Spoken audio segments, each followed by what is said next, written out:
Le Cercle des Nageurs, c'est un club qui a été initié en 1921, donc ça fait quand même quelques années. C'est un club qui était au départ et qui aujourd'hui d'ailleurs continue dans la même mouvance, un club natation water polo. Et en même temps, autour de ça, a pu se créer un ensemble de membres qui sont là pour se faire plaisir et pour participer et pour partager les joies que sont la convivialité, le plaisir d'être ensemble et de voir des enfants évoluer dans un monde sportif et dans de la formation, que ce soit autant pour la natation que pour le water polo. J'ai joué au Cercle dans les années 80, un peu plus de 15 ans pour ce club, et aujourd'hui j'en suis un des dirigeants. On a une éthique, on a une âme, on a une envie, on a une fonction.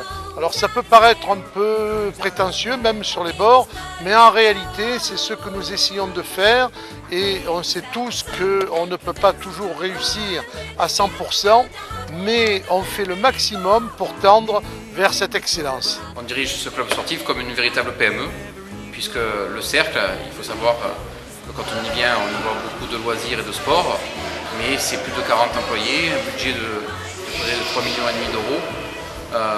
4200 membres à contenter, 2 filières de sport qui partent d'une école de natation de 400 enfants pour toucher dans les 2 sports compatriotes, le sport, la natation et le water polo, le firmament international. Donc honnêtement, aujourd'hui, le directeur que je suis est un dirigeant d'entreprise, un gestionnaire, mais bien sûr, si je disais ça, je ne serais pas complet. La cerise sur le gâteau, c'est d'avoir un matériau extraordinaire, puisque c'est des humains qui viennent ici et qu'il faut contenter, c'est des jeunes qu'il faut faire progresser au niveau sportif, et c'est des équipes à qui il faut donner le plus d'efficacité possible pour gagner des trophées encore plus et abonder l'histoire du cercle.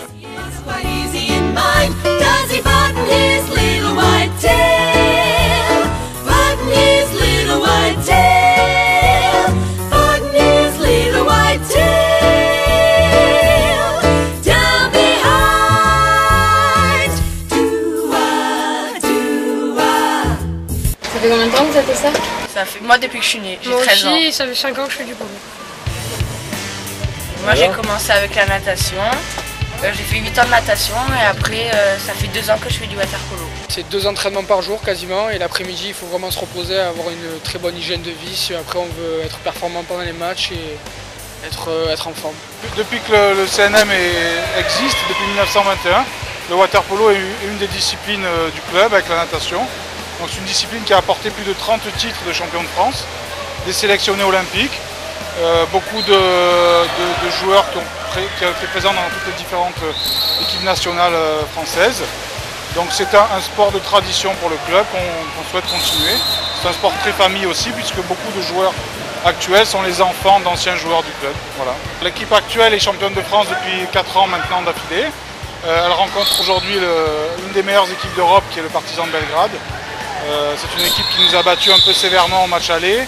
Et aujourd'hui, pour nous, le challenge, plus que la victoire, c'est d'arriver à évacuer cette sévère défaite du match aller. Ces richesses, c'est le côté pluriel du club, puisque de 7h jusqu'à 22h, de multiples publics sont accueillis au sein du cercle, que ce soit les sportifs de haut niveau, des gens qui veulent venir nager et s'entretenir, des scolaires de la ville de Marseille, des jeunes qui font partie de nos écoles, et tout ça se côtoie continuellement. Mais alors on peut se dire c'est un équilibre difficile à maintenir, en effet, mais c'est une tâche exaltante parce que quand on voit tous ces gens se côtoyer et avoir du plaisir, ça nous donne nous-mêmes du plaisir. Nous avons un team très important de jeunes garçons et de jeunes femmes qui sont prêts à défendre les couleurs de la France à Londres en 2012. Et pour cela, on a eu besoin d'avoir des partenaires avec nous, parce que tout seul, on n'arrive à rien. Et partant de là, on travaille énormément pour qu'à l'ombre, il représente Marseille, la région, le département et la France, au-dessus de tout ça, dans les meilleures conditions. Et pour cela, évidemment, le sport aujourd'hui est devenu quelque chose de merveilleux, comme il a toujours été, mais où on a besoin de moyens. Et pour avoir ces moyens, on a ouvert ce team à des partenaires privés qui peuvent venir nous rencontrer parce que le public, notamment la mairie, le conseil général, le conseil régional, nous aident pour la formation, mais on a souhaité que pour l'élite, on passe sur du secteur privé. Aujourd'hui, on appelle ça participation publique-privée. Alors, je ne sais pas si on est des innovateurs, mais on essaie au maximum d'aller dans ce sens-là.